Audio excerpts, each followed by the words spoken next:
Howdy, with this video, I want to go over Essay 1 just in kind of general terms. Later on, I'll do a video going over some literary terms and a sample student essay.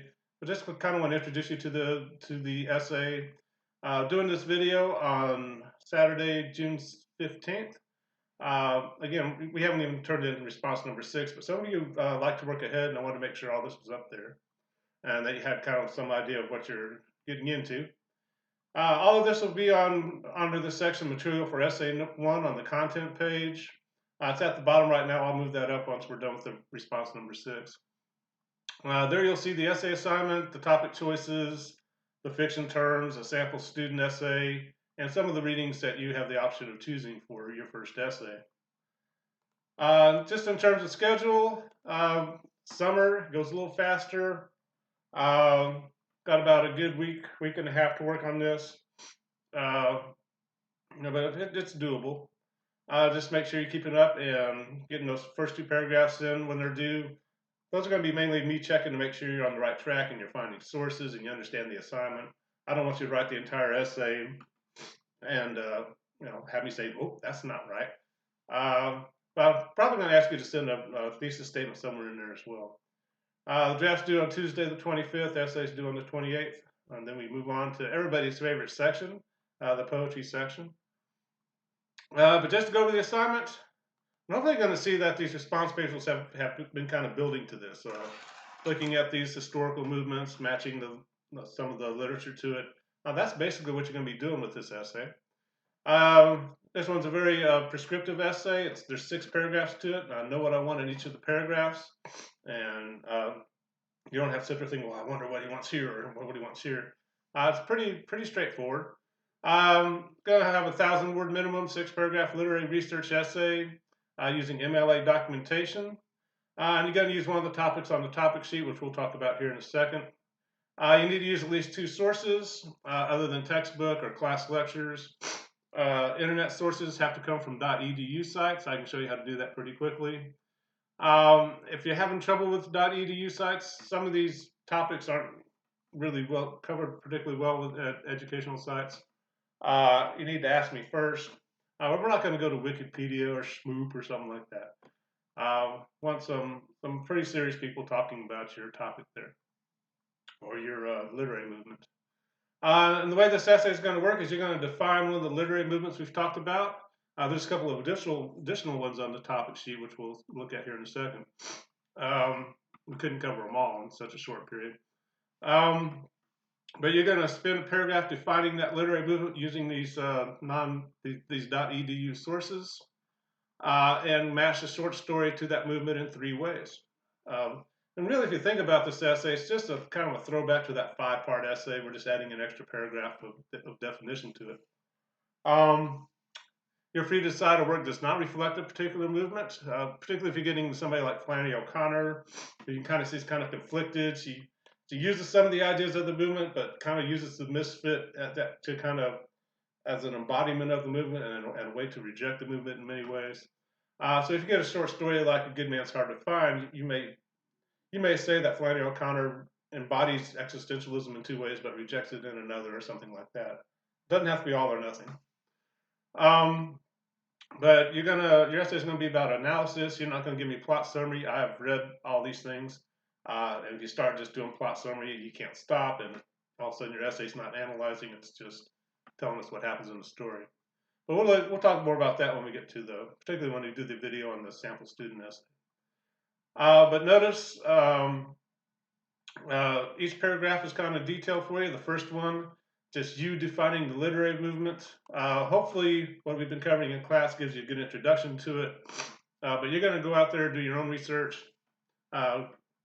especially in terms of the short story you choose, and to get your own good definition going using that research. The second paragraph is just going to be a real quick introduction. You're going to tell us a short story, who wrote it, if it's relevant, when it was written. Sorry I'm sniffly. Everybody's mowed the yards on the same day today. But that's going to be a very short paragraph. You're not going to sit there and give me an entire plot summary of the story or something like that. And you're going to get to your thesis, and your thesis is going to relate the short story to the movement in 3 ways. For example, if one of the choices was a Rose for Emily and modernism, which it's not, I'm not going to make it that easy. You might talk about 3 ways that story is modernist: the fragmented structure, the complex narration, the attempt to put our modern experience within a mythic context, in this case, the Old South versus the New South. It's kind of a classic modernist story, so it's pretty easy to do.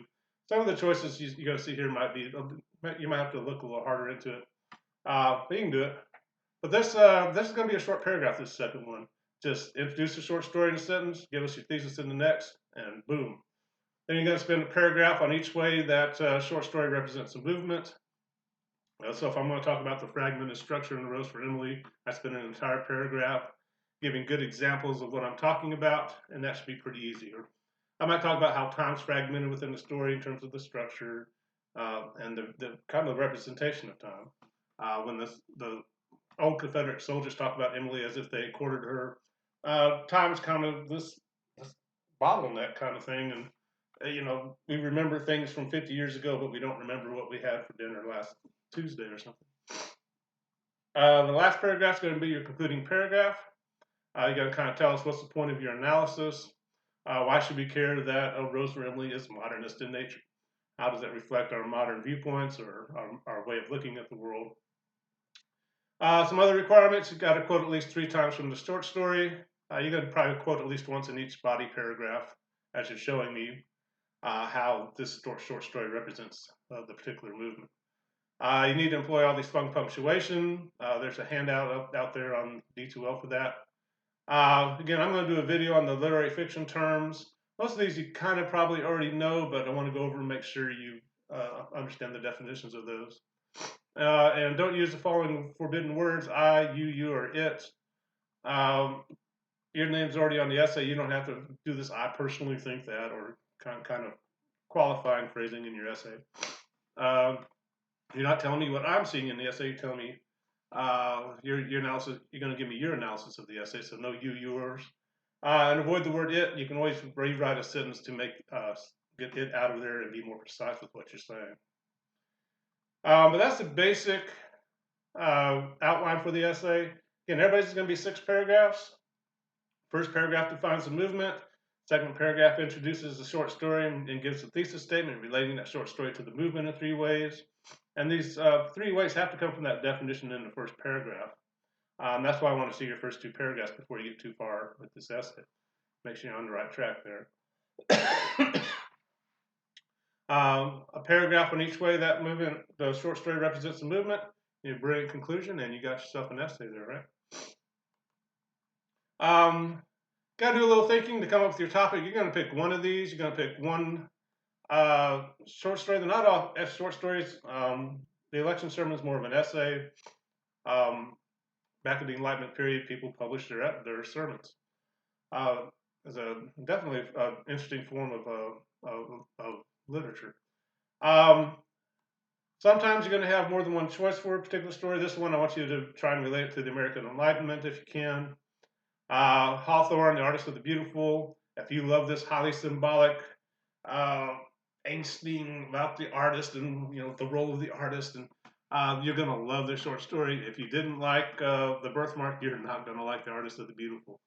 It is classic Hawthorne symbolism, ambiguity, and all that good stuff. We're going to skip past realism.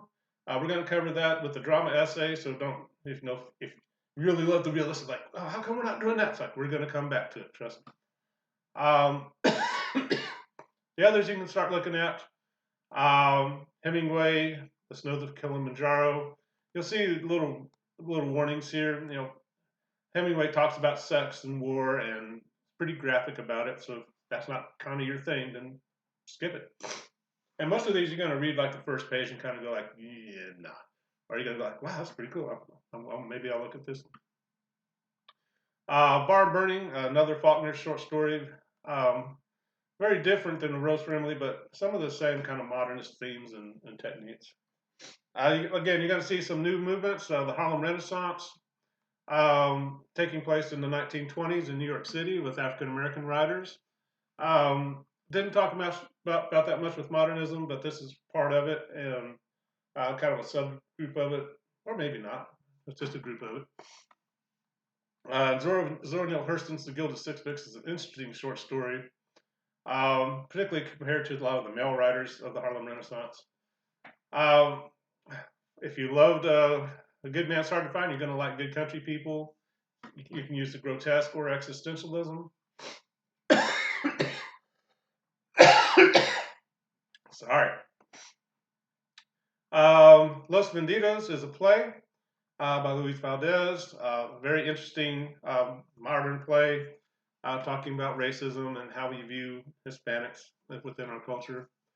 Sherman Alexie is a Native American writer, still very popular writer. Won quite a few poetry slams, particularly national poetry slams, but also a very good short story writer. Probably one of those famous writers you've never quite heard of, or maybe you kind of know on the periphery or something. But getting into the Native American experience.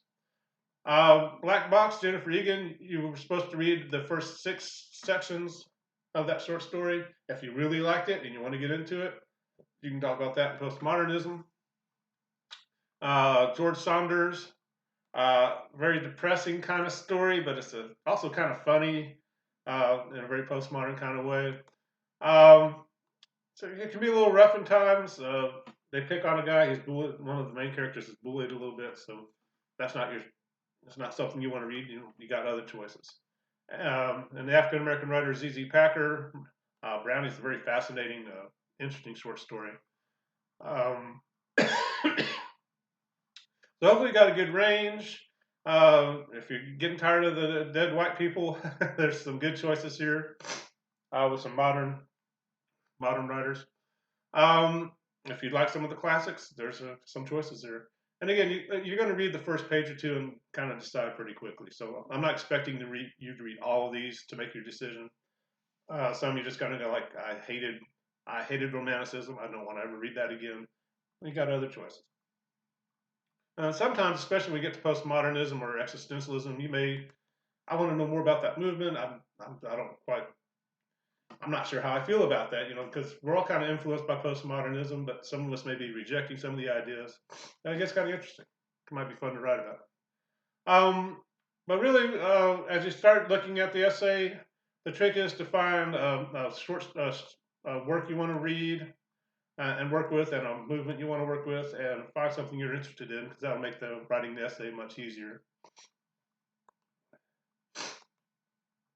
But that's really all I wanted to go over. Again, we're going to start getting into some of the nitty-gritty stuff, using the fiction terms, showing you a sample essay, and they're already up there if you want to look at them. But I'm going to get off here. Hopefully that helps kind of get you into seeing what you're going to have to do. And you want to get started kind of looking at those options on the topic sheet, see which one you're going to write about. But I'm going to hush up. We'll talk to you later. Bye-bye.